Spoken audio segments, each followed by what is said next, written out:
إلا بالله العلي العظيم حسبنا الله ونعم الوكيل نعم المولى ونعم النصير أعوذ بالله السميع العليم من الشيطان اللعين الرجيم بسم الله الرحمن الرحيم الحمد لله رب العالمين والصلاة والسلام على رسوله الكريم وآله الطيبين الطاهرين المعصومين المظلومين الذين أذهب الله عنهم الرجس وطهرهم تطهيرا.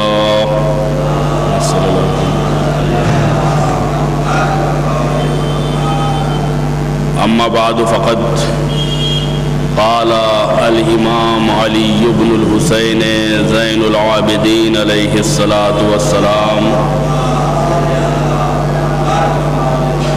في دعائه غير أنك بنيت أفعالك على التفضل وأجريت قدرتك على التجاوز وتلقيت من عصاك بالحلم وامحلت من قصد لنفسه بالظلم.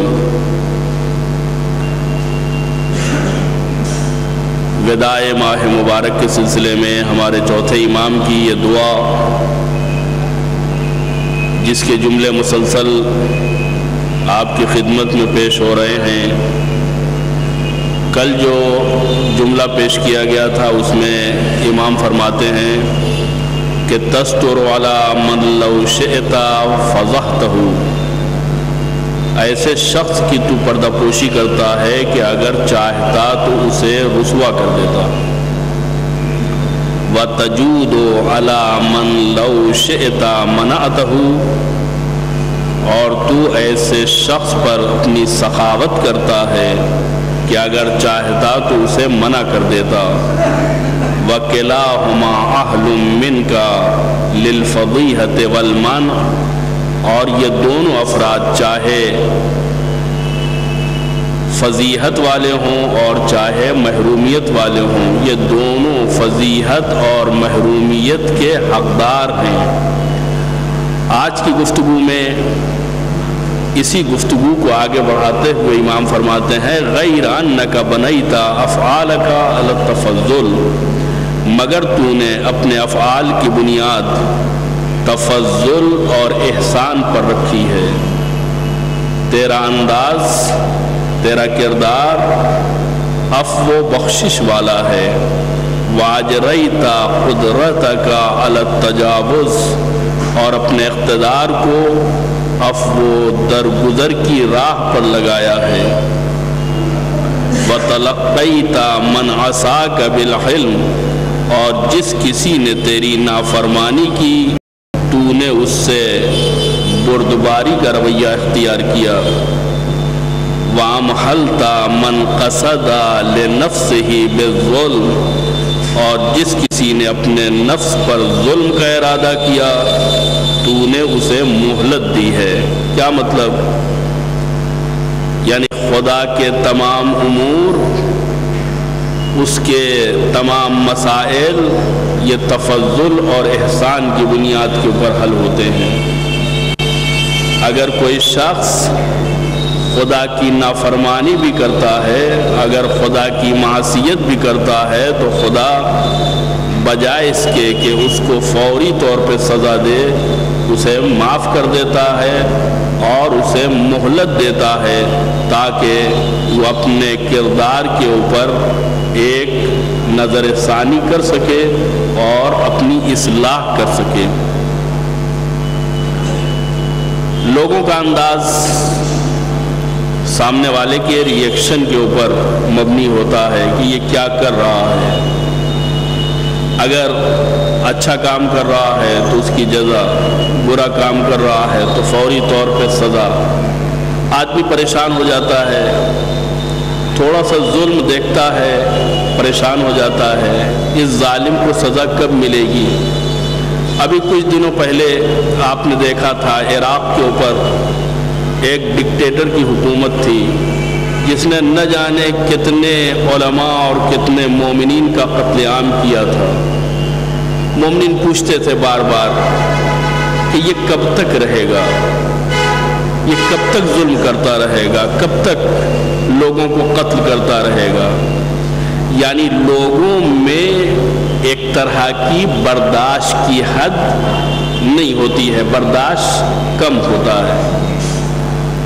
لیکن اسی کے مقابلے میں خدا فرعون کو برداشت کرتا ہے، جو خدا کے مقابلے میں خدائی کا اعلان کرتا ہے، انا ربکم الاعلی، میں تمہارا بڑا والا پروردگار ہوں۔ نمرود کو برداشت کرتا ہے، حامان و قارون و شداد کو برداشت کرتا ہے۔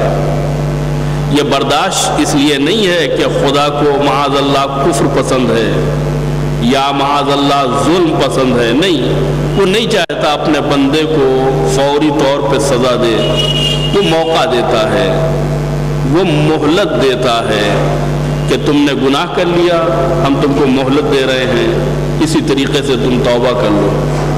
تم نے معصیت کی ہے، تم نے نافرمانی کی ہے، ہم تمہیں موقع دیتے ہیں، تم اپنے کردار کو سنبھال لو۔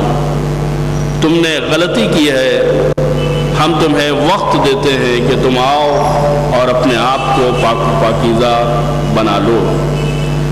تو مہلت وہاں نہیں دی جاتی ہے جہاں وقت گزر جانے کا خوف ہوتا ہے۔ ایک آدمی اپنے دشمن کو فوری طور پر اپنے چنگل میں لے کر کے اس سے انتقام لے سکتا ہے۔ وجہ کیا ہے؟ اس لیے کہ اسے معلوم ہے کہ اگر یہ دشمن آج ہمارے چنگل سے نکل گیا تو کل ہاتھ نہیں آئے گا، لہذا انتقام لینا ہے تو ابھی لے لو، بات کہنی ہے تو ابھی کہہ دو، اس کو تانا دینا ہے تو ابھی دے دو، جو کچھ کہنا سننا ہے یہ کہہ کے فرصت کرو۔ دوبارہ وقت ملے گا یا نہیں ملے گا؟ لیکن خدا کے ہاں وقت کی تنگی کا کوئی تصور نہیں پایا جاتا ہے، اس کے ہاں وقت نکل جانے کا کوئی خوف نہیں ہے، اس لیے کہ سارے کردار، سارا زمانہ، سارا وقت اس کے کنٹرول میں ہے۔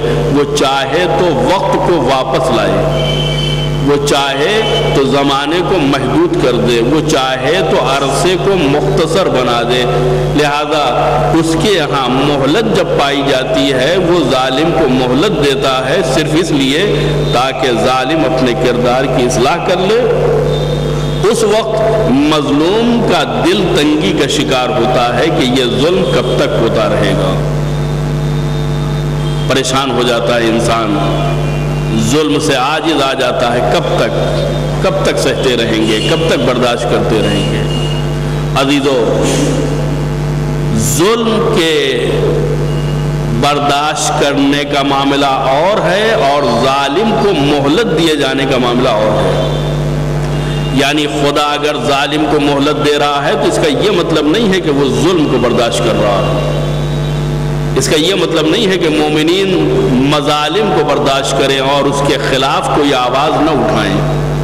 ہاں، خدا کا معاملہ دوسرا ہے، جس طریقے سے یہ مظلوم بندے پروردگار ہے اسی طریقے سے وہ ظالم بھی بندے پروردگار ہے۔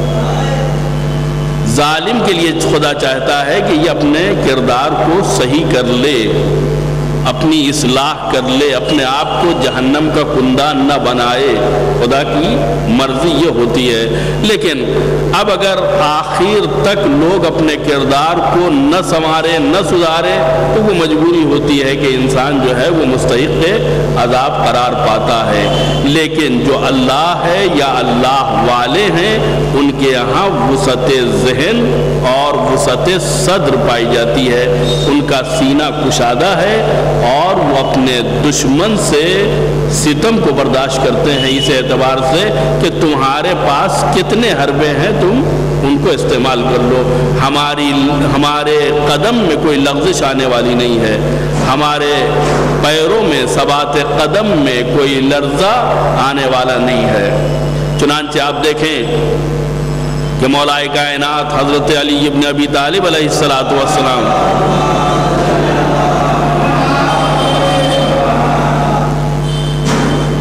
جن سے آج کی تاریخ ضربت کے تعلق سے منسوب ہے، وہی وسعت صدر اور وہی وسعت ذہن جو خدا چاہتا ہے ان کے ہاں پائی جاتی ہے۔ ورنہ ایک آدمی جس کے تعلق سے یہ شک ہو جائے ہمیں کہ یہ ہمیں قتل کرنے والا ہے، یہ ہماری زندگی کے درپے ہے، یا ہمارے سر پر ضربت لگائے گا یا ہماری زندگی کا خاتمہ کرے گا، تو ہم کم سے کم اپنی ذات کو اس سے بچا کے رکھیں گے۔ اور جب امام نے ابن ملجم سے کہا بھی کہ تو ہمارے قتل کا سبب نہ بننا، ہمارے خون سے اپنے ہاتھوں کو رنگین نہ کرنا، تو کہتا ہے مولا اگر مجھ سے یہ کام ہونا ہے تو آپ پہلے ہی مجھے قتل کر دیجئے۔ امام فرماتے ہیں یہ بتاؤ میں تمہیں کس جرم میں قتل کروں؟ جس جرم کی بات کر رہا ہوں ابھی تو نے وہ انجام دیا ہی نہیں ہے۔ آپ تصور کر سکتے ہیں کہ کتنا کھلا ہوا ذہن، کتنا بڑا دل ہے علی کا کہ یہ جانتے ہیں کہ یہ دشمن ہماری جان کا لینے والا ہے، ہماری جان جو ہے وہ لینے والا ہے، اس کے باوجود فرماتے ہیں بتاؤ میں کس جرم میں تمہیں قتل کروں؟ کہا پھر ہمیں جیل میں ڈال دیجئے۔ کہا کس خطا کی بنیاد پر؟ ابھی تو فعل صادر نہیں ہوا ہے۔ یہ بادشاہان وقت ہوتے ہیں جو صرف شک کی بنیاد پر اپنے سیاسی حریفوں کو جیل خانے میں بھیج دیتے ہیں، قید کر دیتے ہیں، گولی مار دیتے ہیں یا انہیں قتل کرا دیتے ہیں۔ لیکن یہ امام وقت ہے جو صرف اس بنیاد کے اوپر کہ اسے معلوم ہے ایک ظالم کا خاتمہ نہیں کرتا ہے۔ یہ وہی مزاج ہے جو خدا کا مزاج ہے۔ کیسے؟ آپ دیکھیں شیطان سجدہ کرے گا آدم کو یا نہیں کرے گا؟ خدا کو تو بہرحال معلوم ہے۔ فرشتوں کو معلوم تھا یا نہیں معلوم تھا، شیطان کو خود معلوم تھا یا نہیں معلوم تھا، لیکن خدا کو تو بہرحال معلوم تھا کہ آخر میں یہ آدم کو سجدہ کرنے والا نہیں ہے اور یہ بارگاہ الہی سے مردود بنا کر کے نکالا جائے گا۔ لیکن اس کے باوجود موقع دیا یا نہیں دیا ہے خدا نے؟ کل کہیں عدالت پروردگار کے اوپر حرف نہ آ جائے کہ خدا نے موقع دیے بغیر وقت سے پہلے، عمل سے پہلے اسے سزا دے کر کے اس کے عمل کی منزل کو روک دیا، لہذا خدا نے پورا موقع دیا۔ صفِ ملائکہ میں بیٹھنے کا موقع دیا، ملائکہ کو واعظ و نصیحت کرنے کا موقع دیا، آسمانوں کی سیر کرنے کا موقع دیا، عبادت پروردگار انجام دینے کا موقع دیا۔ ان تمام چیزوں کے بعد بھی شیطان جو ہے وہ اپنے آپے میں نہ رہا اور اس نے اپنی حیثیت کو بھلا دیا۔ نتیجہ کیا ہوا؟ خدا نے بارگاہ الہی سے نکال دیا۔ فَإِنَّكَ رَجِيمٌ، نکل جائے یہاں سے، تو مردود بارگاہ ہے۔ تو اگر نکالنا ہی تھا تو پہلے کیوں نہیں نکالا؟ اس لیے نہیں نکالا کہ ابھی اس سے وہ غلطی سرزد نہیں ہوئی ہے، ابھی اس سے وہ خطا سرزد نہیں ہوئی ہے کہ جس کی بنیاد پر اسے بارگاہ الہی سے نکلنا پڑے۔ ابن ملجم کا بھی حال وہی ہے، وہ کہہ رہا ہے کہ اگر مجھ سے یہ خطرہ ہے تو مجھے قتل کر دیجئے۔ امام فرماتے ہیں کہ بتاؤ میں کس جرم میں قتل کر دوں؟ مجھے قید کر دیجئے۔ کہا کس خطا میں قید کر دوں؟ یعنی امام حالات کا سامنا کرنا چاہتے ہیں اور وہ یہ چاہتے ہیں کہ اگر تم کوئی کام کرو تو اپنے ارادے سے اور کسی کام سے روکو تو اپنے اختیار سے، یعنی کسی کی زبردستی کی بنیاد کے اوپر سعادت یا شقاوت نہیں حاصل ہو سکتی ہے۔ امام نے خبر دے کر کے واضح کر دیا کہ ہم تمہاری نیتوں سے واقف ہیں، ہم تمہارے کردار سے آشنا ہیں، لا علم نہیں ہیں۔ اور دوسری طرف اپنی سزا نہ دے کر کے یہ واضح کر دیا کہ ہم میں اور سلاطین میں فرق ہے، ہم میں اور بادشاہوں میں فرق ہے۔ امام کبھی وقت سے پہلے سزا نہیں دیتا ہے، کائنات کا رہنما کبھی معصیت کے ظاہر ہونے سے پہلے انسان کو اس کی سزا نہیں دیتا ہے۔ لہذا امام نے 19ویں ماہ مبارک کو وہ عظیم ظلم برداشت کیا ہے جس سے کائنات لرزہ برندام ہو گئی۔ یہ کس کے سر پہ ضربت لگی ہے؟ یہ عدالت و انصاف کے سر پہ ضربت لگی ہے۔ یہ فضیلت و سخاوت کا سر شگافتہ ہوا ہے۔ یہ علی کا سر نہیں، توحید کا سر شگافتہ ہوا ہے۔ یہ علی کے سر پہ ضربت نہیں لگی ہے، بلکہ الہی رہنما اپنے خون میں آلودہ ہوا ہے۔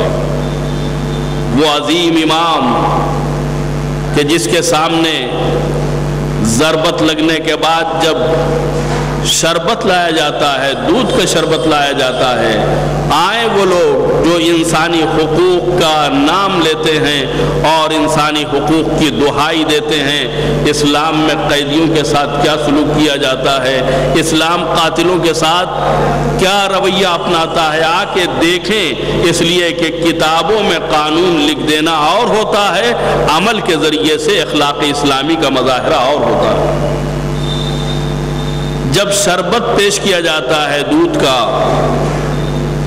سر پہ ضربت لگی ہے، زہر سرایت کر رہا ہے، حالت متغیر ہے، لیکن اس کے باوجود اپنے قاتل کی فکر ہے۔ یہ بتاؤ کہیں مشکیں کس کے تو نہیں باندھی، کہیں بازوؤں میں رسن کہیں زور سے تو نہیں باندھی گئی ہے۔ یہ بتاؤ اسے تم نے پانی دیا ہے یا نہیں دیا ہے۔ یہ بتاؤ جو شربت تم میرے لیے لے کے آئے ہو وہ شربت قاتل کو دیا ہے یا نہیں دیا۔ جب قاتل کو پلا لیا ہے تب جا کر کے خود اپنے ہونٹوں سے لگایا ہے۔ کائنات میں کون ہے ایسا شخص کہ جو اتنے بڑے قلب و جگر کا مظاہرہ کر سکتا ہے، اور جو اتنے بڑے قلب و جگر کا مظاہرہ کر سکتا ہے اسی کو امام وقت ہونے کا حق حاصل ہے، اسی کو امام زمانہ ہونے کا حق حاصل ہے۔ اس لیے کہ جو تعصب اور دشمنی کے دائرے میں زندگی گزارتے ہیں وہ عام لوگ ہوا کرتے ہیں، اور جو اپنے قاتل کو شیر کا شربت پلاتے ہیں وہ رہنما اسلام ہوتا ہے۔ مولا کائنات نے ساری کائنات کے سامنے ایک عظیم روش رکھی ہے۔ میں تمہارا امام، میں تمہارا ہادی، میں تمہارا رہبر اپنے دشمن کے ساتھ کیا سلوک کرتا ہے۔ یہ پیغام ہے کہ جس امام کا دشمن کے ساتھ ایسا سلوک ہو اس کے ماننے والے اپنی قوم والوں کے ساتھ کیا سلوک کرے، اپنے بھائیوں کے ساتھ کیا سلوک کرے، مومنین کے ساتھ کیا سلوک کرے، مسلمانوں کے ساتھ کیا سلوک کرے، صاحبان توحید اور فرزندان توحید کے ساتھ کیا سلوک کرے۔ یہ ایک پیغام ہے۔ آپ کے سامنے واقعات ہیں۔ 19ویں شب آئی تھی اور امام اپنی بیٹی ام کلثوم کے گھر میں مہمان ہیں۔ سامنے افطار رکھا جاتا ہے۔ افطار میں 2 چیزیں ہیں، روٹی کے ساتھ نمک بھی ہے اور روٹی کے ساتھ دودھ بھی ہے۔ ایک مرتبہ تعجب سے اپنی بیٹی ام کلثوم کو دیکھتے ہیں اور پوچھتے ہیں کہ یہ بتاؤ کیا تمہارے باپ نے ایک وقت میں 2 غذا استعمال کی ہے؟ آج ہم اپنی غربت کا مرثیہ پڑھتے ہیں، اپنی محرومی کے اوپر روتے ہیں، اپنے پریشان حالی کے اوپر گریہ کرتے ہیں، لیکن اپنے رہبر کی زندگی کا اندازہ کریں کہ وہ کس حال میں زندگی گزار رہے ہیں۔ خوش ہے، نمک ہے اور دودھ ہے۔ پوچھتے ہیں یہ بتاؤ کیا ایک وقت میں کبھی 2 طرح کی غذا میں نے استعمال کی ہے؟ ام کلثوم نے چاہا کہ نمک اٹھا لے، کہا نہیں، نمک رہنے دو، دودھ اٹھا لو۔ حکم امام سے مجبور ہو کر کے دودھ اٹھا لیا گیا۔ امام نے نمک کے ساتھ روٹی سے افطار کیا اور اس کے بعد بارگاہ الہی میں کھڑے ہو کر کے مناجات کرنی شروع کی۔ اور وہ بے چینی ہے کہ کبھی صحن میں آتے ہیں، کبھی حجرے میں جاتے ہیں، ایک عجیب اضطراب کا عالم ہے۔ اور جب اس اضطراب کے تعلق سے ام کلثوم استفسار کرتی ہیں تو کہتے ہیں میں نے خواب میں دیکھا ہے کہ جبرائیل امین 2 پتھر لے کر کے خانہ کعبہ کے اوپر ٹکرا رہے ہیں، جس سے وہ پتھر چکنا چور ہو جاتے ہیں، باریک باریک ہو جاتے ہیں، اور کوئی گھر ایسا نہیں ہے کہ جس میں وہ خاک نہ پہنچی ہو۔ کہا بابا آپ تو تعبیر سے واقف ہیں، آپ کو تو پتا ہے کہ اس خواب کا کیا مطلب ہوگا۔ کہاں اس خواب کا مطلب یہ ہے کہ تمہارا باپ صبح ضربت برداشت کرے گا، اسے قتل کرنے کی کوشش کی جائے گی، تمہاری یتیمی کا سامان فراہم کیا جائے گا۔ عزیزان گرامی، بیٹی نے باپ کو جانے سے روکا، لیکن علی نہ رکے، مسجد میں گئے اور مسجد میں جا کر کے اذان دیتے ہیں۔ اذان دینے کے بعد نمازیوں کو جگاتے ہیں، نماز نافلہ پڑھتے ہیں، نماز واجب کی شروعات کرتے ہیں۔ اور آپ کو معلوم ہے کہ ایک مرتبہ ابن ملجم کی زہر میں بجھی ہوئی تلوار چلی اور امام کے سر پر لگی۔ امام کے دہن مبارک سے آواز آئی، فزت ورب الکعبہ، رب کعبہ کی قسم میں کامیاب ہو گیا۔ ایک مرتبہ آسمان سے ندا آئی، لتحدمت واللہ ارکان الہدی، خدا کی قسم ارکان ہدایت منہدم ہو گئے، خدا کی قسم ہدایت کے ستون گر گئے۔ عزیزو، بس اس آواز کا سننا تھا کہ مصلحت کی بنیاد پر جو حسن و حسین کو گھر میں علی نے چھوڑا تھا، زینب ام کلثوم نے مسجد روانہ کیا۔ اب جو مسجد سے یہ لوگ پلٹ کے آئے تو ایک گلیم میں مولا کائنات کو رکھ کے لائے۔ حالت یہ ہے کہ سر سے خون جاری ہے۔ امام جب گھر کے قریب پہنچے تو آواز دیتے ہیں، بیٹا حسن، چاہنے والوں سے کہو واپس چلے جائیں، چاہنے والوں سے کہو، ساتھیوں سے کہو کہ واپس چلے جائیں، اس لیے کہ زینب ام کلثوم کے رونے کی آواز آ رہی ہے۔ امام غیرت دار امام نے ایک مرتبہ اپنی بیٹیوں کی آواز سنی، چاہنے والوں کو رخصت کر دیا۔ میں آواز دوں گا، اے علی، ابھی یہ کوفہ ہے جس میں اتنی بہرحال صلاحیت پائی جاتی ہے کہ آپ کا حکم ماننے کے لیے لوگ تیار ہیں۔ آپ نے واپس کیا، لوگ چلے گئے، لیکن ایک موقع وہ آنے والا ہے کہ جب یہی بازار بھرے ہوئے ہوں گے، چاروں طرف تماشائیوں کا مجمع ہوگا، زینب اور ام کلثوم اسیر کر کے لائی جائیں گی، بیویوں کے خطبے ہوں گے، اسلام کی محافظت کا مشن ہوگا، بندھے ہوئے ہاتھ ہوں گے، بے کجاوا اونٹوں کا سفر ہوگا، آگے آگے منادی کی آواز ہوگی، ہذہ سبایا من بنات رسول اللہ۔ تماشا دیکھنے والوں، دیکھو یہ کوئی اور نہیں ہے، یہ علی کی بیٹیاں، رسول کی نواسیاں اور فاطمہ کے گھر والے ہیں، جنہیں اسیر کر کے بازاروں اور درباروں میں پھرایا جا رہا۔ سیعلم الذین ظلموا ای منقلب ینقلبون، انا للہ و انا الیہ راجعون۔